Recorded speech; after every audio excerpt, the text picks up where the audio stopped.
Welcome to this sample audio clip, which comes from the series entitled Multi-Hull Conversations with Jim Brown. In this segment, I interview Jim about the performance of a newly built Seaclipper 20 Trimaran, which Jim got to sail recently during a trip to Florida. This short MP3 is just a portion of the entire interview, where Jim also talks about updates to his old Searunner Construction Manual, and also the work of sailor engineer Sam Bradfield, who has accomplished some incredible results with hydrofoils on multi-hulls. You can find out more about this historic audio series at www.outrigmedia.com.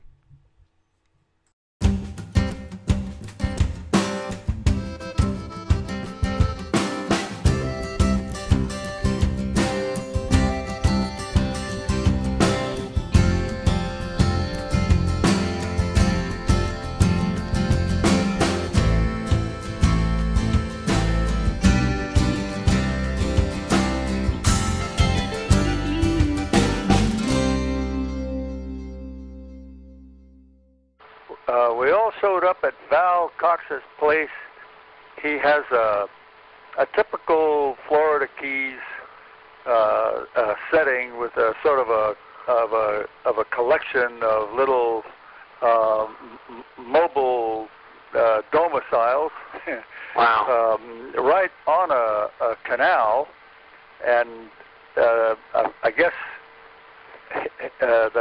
he's taking advantage of it already. He has his small trawler yacht tied up right in front of his place, and it's like what you'd expect. It's in a way, it's a big slum. You know, there's all of these summer or wintertime escape residences are sort of chock-a-block along these canals in Key Largo, but everybody is very nice. There are a lot of coconuts and flowers, and there was a parrot right across the canal that kept whistling all the time like he was painting the house. And the only trouble was that we all planned to be there for at least a week, and out of 8 days, we only had 2 days that we could go sailing because the weather turned snotty.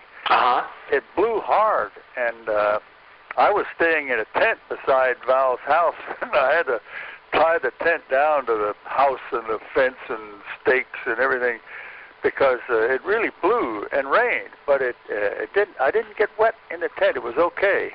Right. And we were the rest of us stayed in Val's house in the trawler or in his school bus. He has a traveling school bus that's fixed up very much in the Ken Kesey vein. Beautiful paint job.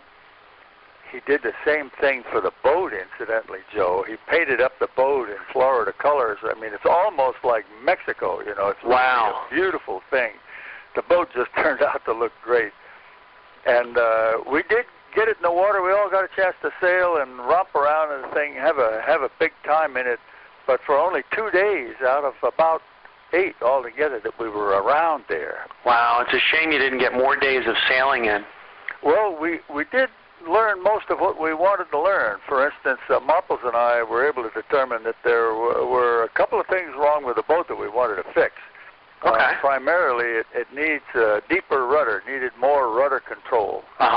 And that was easy to do. John's already published a sheet to the builders. There are a bunch of builders out there already, and he's already circulated them with the addition of something like 5.5 inches to the length of the rudder. Okay. And we learned a couple of other interesting things about the boat. The first thing that we noticed, John and I picked up on it right away, is that the boat seemed to have a very smooth ride, and we figured out why. It's that those swing wing flat spar folding cross beams are slightly flexible. Now, we knew they were going to be flexible, but we didn't know that we were going to have this effect. It tends to dampen the usual multi-hull motion. And while the motion of a multi-hull is much less extreme than it is in traditional keel boats, I mean they don't roll and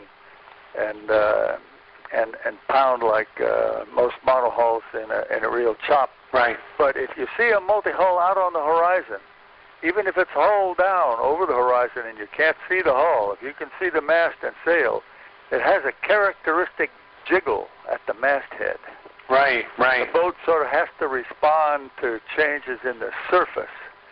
And because it's so light, it tends to sort of jiggle around like driving in a lightweight car. Yeah, but as John explained to me one time, the platform, you want the platform to be as stiff and stable as possible, in a multi-hull.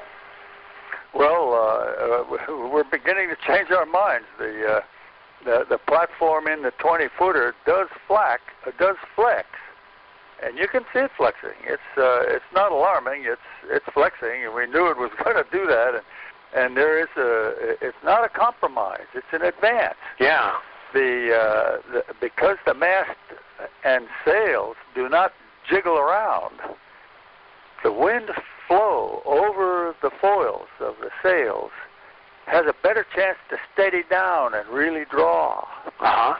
And I think it explains why the boat turns out to be so darn fast, and even in light airs, for the size of the sail plan. Now, we have to compare everything with everything in a boat, and this boat has a rather conservative sail plan. It uses the Hobie 16 mast and sails, which amounts to an enormous saving for the builder, right? Because those rigs are available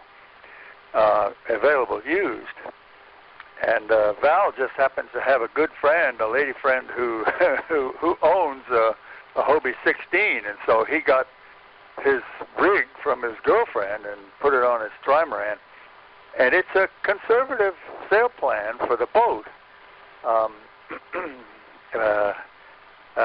but it tends to develop more power than we have any right to expect. We found that in light airs, well, we were very fortunate to have Andy Zimmerman show up with his Windrider 16, yeah, which is a somewhat smaller boat than this Seaclipper 20. Right. Rather, Windrider 17.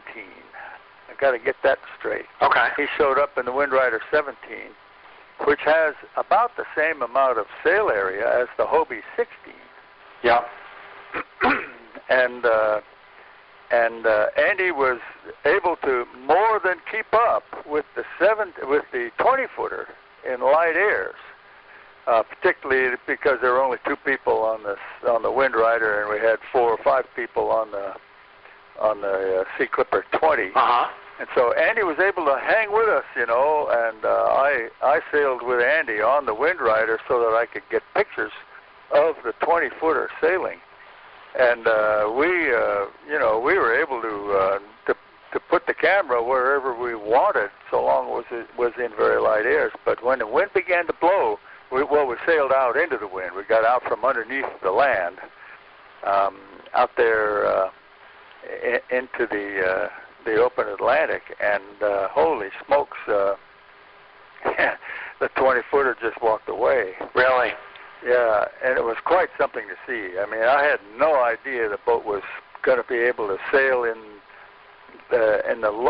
it was definitely moving in the low teens, between, let's say, 10 and 15 knots in a wind that was blowing 10 or 15 knots. Wow.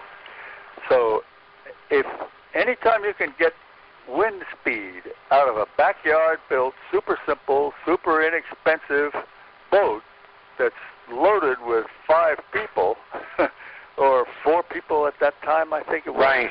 Right. That'll sail like that, man. It's a pretty good boat. We were really very pleased.